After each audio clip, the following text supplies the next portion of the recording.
Welcome back, everybody, to another episode of Crossing the Line. As with you always, I'm Sergio Cano. To my left is Brian. To my right is Matt. Hope you guys are having an excellent Monday. Let's kick off things with our very first topic. Will Antonio Brown ever play another down of football, fellas? Brian? Simply put, no. If any of these sexual allegations are true, he'll never see an NFL football field again because no team would want to pick him up. I mean, we all saw what happened with Kareem Hunt. He may or may not have collided with a woman in the hallway of an apartment or a hotel, and almost no team wanted to pick him up. He eventually got picked up by the Browns. He's on suspension right now. But, if any of these sexual allegations are true, and with the things that Antonio Brown was doing, the combination of the two, there's no way any team would pick him up. However, if the courts find that these sexual allegations were not true, then I think that another team will take a risk on him someday. He's still one of the best wide receivers in the game. It's as simple as that. Matt? Well, in my opinion, first of all, I'd like to salute Antonio Brown for his commitment to education, and I think it's really changing the culture of our professional athletes' value in education. So I respect him for that. But no, on a more serious note, I think that he will play another down of football again, and simply put that you have one of the best wide receivers to ever play the game here, and I think the NFL has been a place, and really professional sports has been a place where we reward talent. And when you get into these situations where, you get in trouble with the law or you get in trouble with your team, that your talent can bail you out. It may not be fair, but it's the way that it is. And I think that Antonio Brown is, or the NFL is a child's game being played by adults, and Antonio Brown is a child playing the child's game. And I think that I wouldn't think any team should or will sign him this year, but I think that after this year, maybe some things change for Antonio Brown. I think that it is plausible and probably even beneficial for Brown and NFL teams to sign him next year. Because who among us do we know who has not made mistakes, has not been proud of things that they have done in the past, and is not capable of change? We all know that Antonio Brown has done some of the most childish things. But I think that his talent is worth giving another opportunity. Who wouldn't want Antonio Brown on their team if this was 2 years ago? I think maybe his stature has gotten to his head. A lot of other things, money has gotten to his head.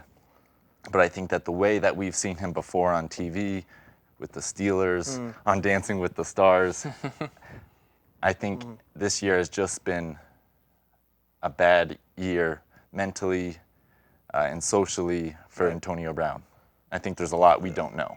I agree with you on that. I personally think that Antonio Brown obviously is still extremely talented, one of the best wide receivers in the game, and as you say, ever to play the game. I just think right now he needs to reevaluate himself. He just figure out some things. He might be going through a rough patch. Like you said, there's a lot of things that go on in players' heads that us, the audience, and fans aren't really aware of at all times. And these guys live their lives like under a microscope, especially when you're as talented as he is. So I think for him to play again, it is possible. We have to see how all these allegations and everything play out. But in terms of talent-wise and in terms of just maybe maturing a little bit, I think we'll see him on the field, hopefully, for the sake of football, and we get the old AB back. So, Yeah. I think that's what we all want. Yep. Yeah. That would be good for football, for sure. Antonio Brown was a great player. Just, can he be a great guy? Right. Or even just an okay guy. Most of the NFL anyway. Yeah. That a team will tolerate. Can he be tolerable? Even the Patriots wouldn't tolerate him, which sort of... Patriots tolerate everybody. Yeah, that sort of speaks to where he's at right now, maturity-wise, as well as just his actions. Especially since the Patriots are the team for being the ones who are saying, hey, we can take this guy who nobody else can deal with and we can make it work, which they did with Josh Gordon, Right. and among others. And I think, of course, the Patriots not being able to stick with him makes a statement. Absolutely. Yeah, absolutely. Hopefully, we'll see what happens down the future. Now let's talk something a little bit more exciting. I know you guys are both huge baseball fans, and it's exciting because let's talk some MLB playoffs. Swing away, fellas.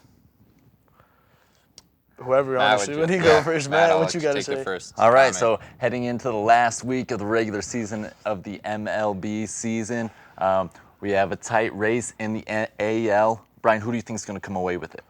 In the AL, we see that the Oakland Athletics have a 2-game lead on both the Rays and the Indians.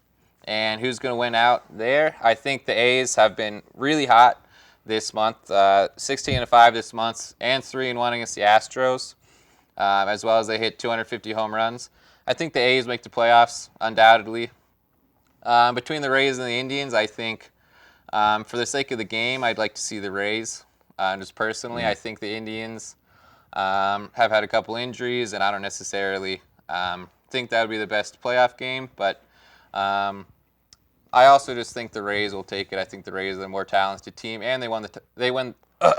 Actually, they would go to a tiebreaker game, and I think the Rays would win that if the Rays and Indians are tied there. Now let's talk about the NL. What do you think about the NL playoffs? Wild card. I think there's a lot to say about the NL wild card.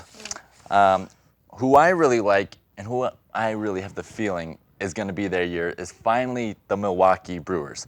I think that even without Christian Yelich, this team has been able to respond in a fantastic way. In September, their record has been 17-4. Wow. It's one of the best in MLB.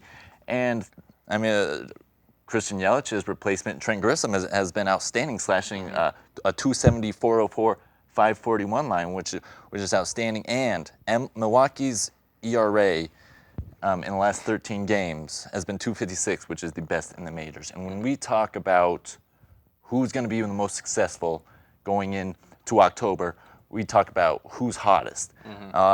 You always see teams that don't perform the best in the first 6 months being great in October. The Cardinals are great at doing it. The Astros are great at doing it. And Milwaukee's winning 17 games out of 21. They look like they're finally going to come over that hump they've struggled to get over in recent years. They've had great teams, but I don't think they've always been hot coming into October. And I think Milwaukee is going to be in great shape for the same reason that I think back in the AL that the Rays are going to overtake the Indians, because the Indians and the Rays are actually, I think the Rays are 9th and 10th in batting, and the Indians are 10th and 9th in batting and pitching. Sure, yeah. And the Rays are 13-6 in the last 19 games, and so I think it's all about being hot going to this stage of the year. Wow. I agree, and I'll make a comment at the NL again. The Mets are 4.5 games out of the wild card spot, and I think, like you mentioned, the Milwaukee Brewers are hot, and I don't think the Brewers will lose their 4.5 game lead to the Mets. Obviously, 4.5 games over the last week is a lot, but I think the other team that's tied with the Brewers in the wild card is the Washington Nationals. And I think the Mets might be able to overtake the Nationals. They're not the strongest team. Obviously lost Bryce Harper this year. The biggest story for the Mets is Pete Alonso. Almost undoubtedly going to win NL Rookie of the Year. 50 home runs, 30 doubles. That's the first rookie in MLB history to do that. And I think the Mets have a shot at it. And I really don't. I don't really trust the Mets to come away with this one. I don't think the results have ever correlated with their talent. I still don't think they're going to be able to change that in the last week of the season. They're outside the top 10 in both batting and pitching. They're 20th in the league in fielding. And you're down 4.5 games out of the wild card.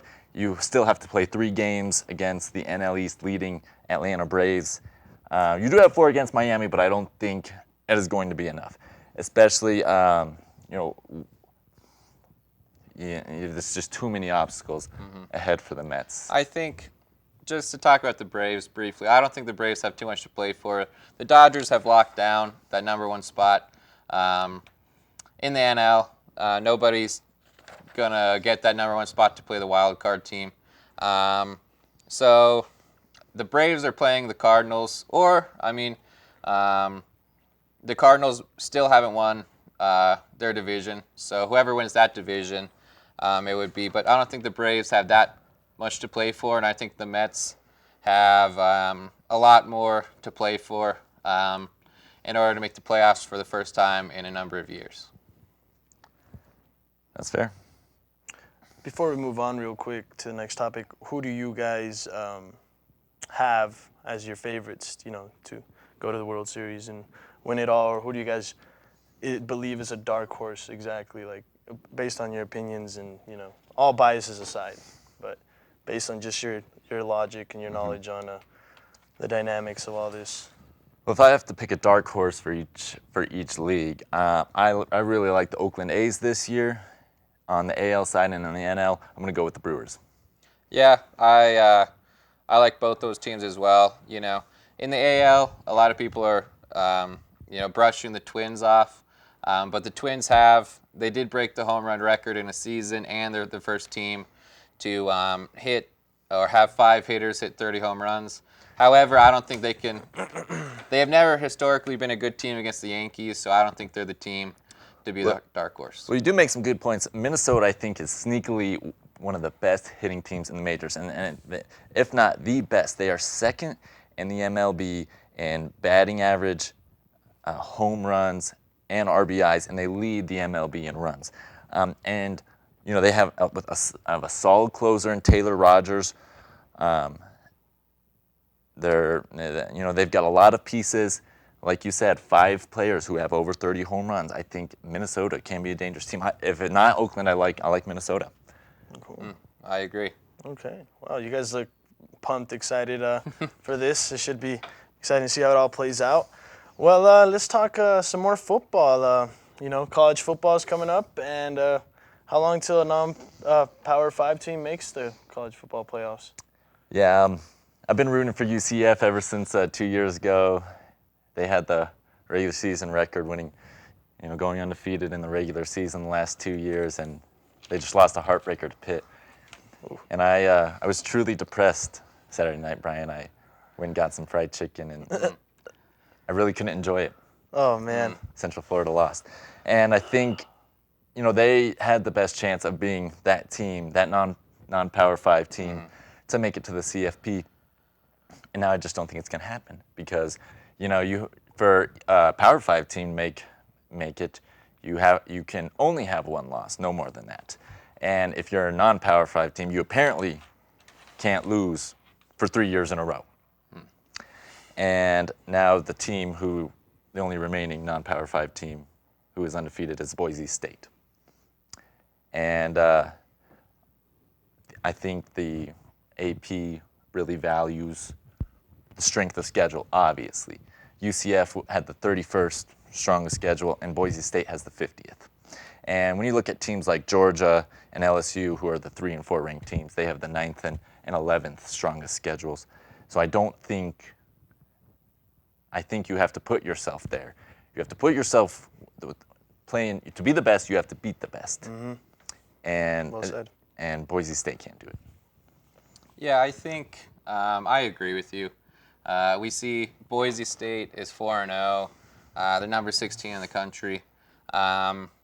And they play BYU away in October. And the game before that, they play Hawaii, who's actually doing pretty good this year. Hawaii is 3-1. They've already beaten Arizona and Oregon State. So Boise State has some tough games coming up, but not tough enough to make a 14 playoff.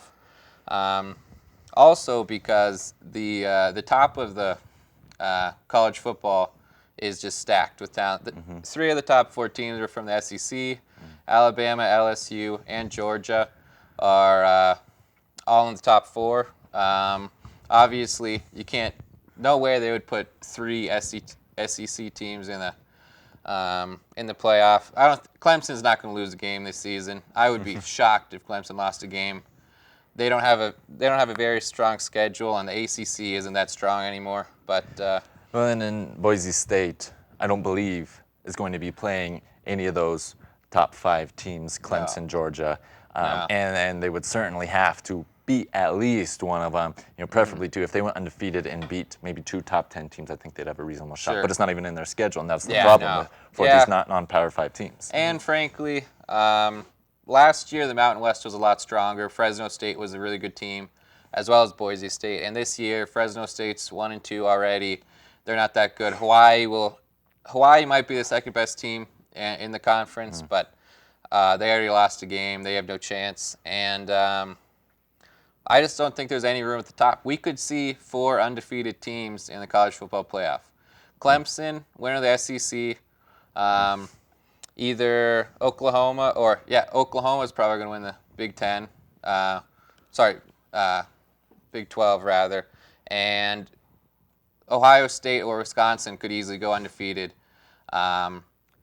They do play each other this season, so that would determine who gets there or who wins the Big 10, frankly. But Wisconsin put up a huge performance against Michigan this week, and I think Wisconsin have a good chance, as well as Ohio State has the Georgia transfer, Jake Fields, and I just don't think there's any room at the top anytime soon in a 14 playoff for a non-Power 5 team. And that's the thing with competition that the California bill is going to play into. If you get paid at the top, when you get paid at those Power 5 teams, no one's going to go to the lower teams. So yeah, that's the problem.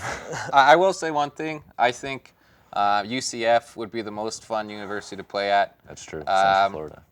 Central Florida. That'd be a great place to live, as well as just I think they have fun playing football, and I'm not sure that obviously winning national championships is fun, but hopefully the intangibles will supersede the tangibles. Right. I think. I think UCF is still the best non-Power 5 team. They lost a heartbreaker to Pitt, but it would be interesting to see Boise State play a significant game this year. Absolutely. Before we move on to our last topic, who are you guys rooting for exactly? Your number 1 team? I mean, it doesn't have to be in each conference, but your favorite personal team. Like, I guess I've never really actually known who your guys' favorite college football team is. So. I go all homegrown. CU Buffs all the way. Of course, there's not much to root for there most of the time. But this year, I'm really rooting for Wisconsin. I really want them to make a run. I think this may be their best chance to be a dark horse this year in college football and can really make a move against Georgia and Alabama and Clemson.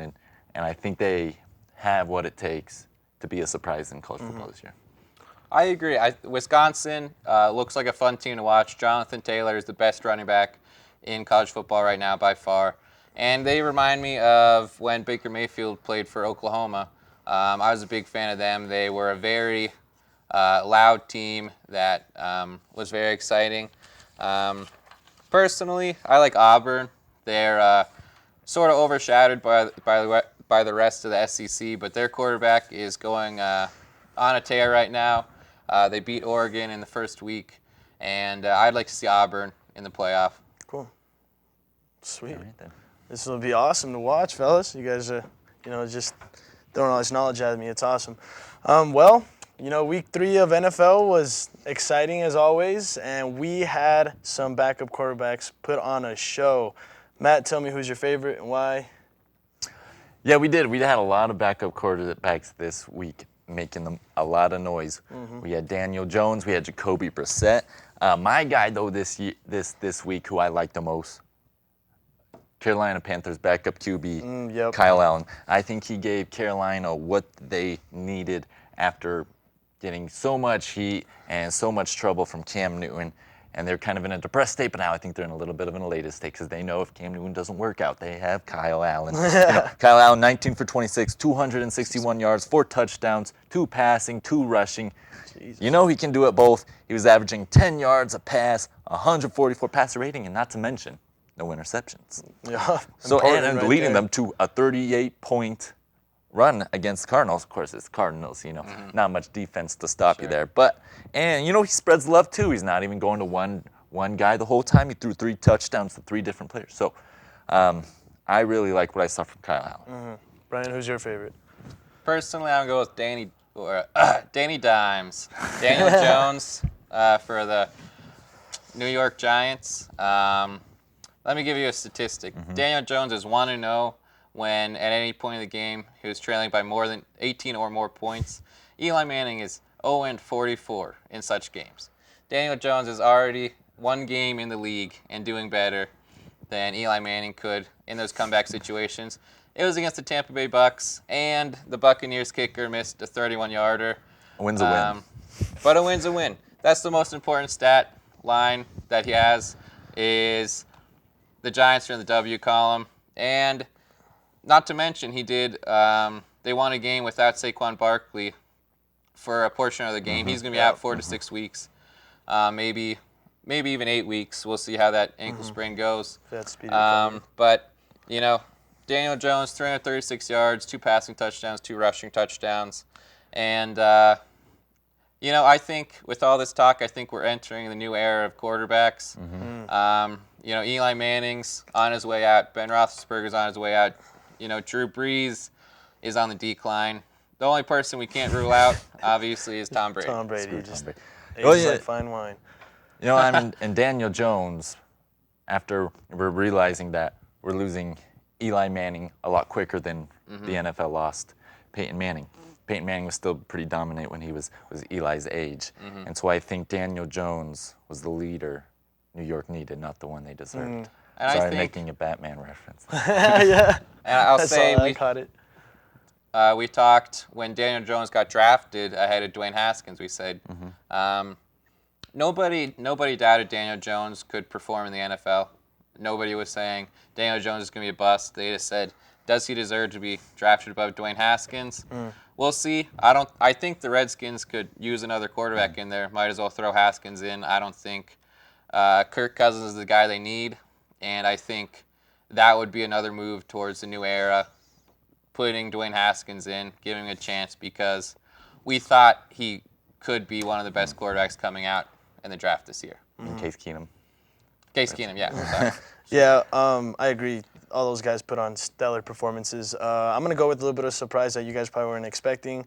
I like how Terry Bridgewater performed. He was 19 for 27, 177 yards, 2 touchdowns. And to go into, Seattle and beat, and deal with all that noise, all the 12th man and all that, and beat Russell Wilson in there. It doesn't happen a lot. And not just beat him pretty convincingly, and towards the end there, it got a little close.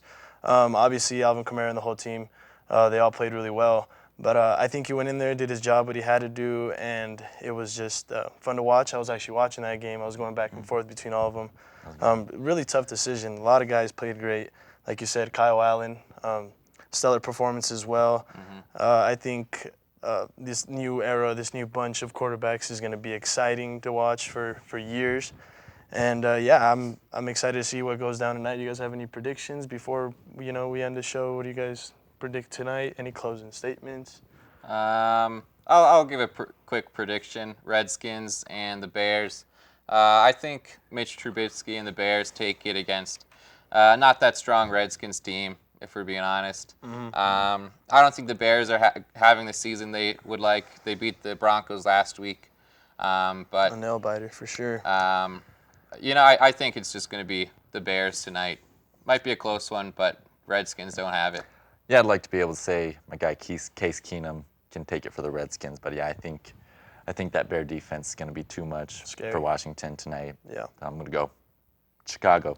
Any scores that you guys think? Close game, blowout? 23-17 Chicago. 23-17. Wow, that's I'll give pretty them precise. 17-10, if I'm being honest. I don't think either of those offenses is that good. The Bears' defense is really good, but It's time for Mitch to break out, I think. He needs to throw a couple TDs. I'll go 24-17 Bears. okay. I'll go 24-17. And then I'll give my closing statement, my one-liner of the week. Shout out to my man, Caleb Sutherland. He's the kicker for the University of Oklahoma. He got arrested on a public intoxication charge Saturday morning. My shout-outs are going to go to Dalton Risner for his captivating performance, capturing his best interpretation of a WWE wrestler when he carried Philip Lindsay into the end zone. Yeah. My other one's going to go out to the Madden curse. Madden Oh, curse. Madden curse. Clem's I'd like another to one. blame the whole Antonio Brown Fiasco. drama on the Madden curse. We all know this one. You get if your face gets placed on the cover of the Madden NFL things video happen. game.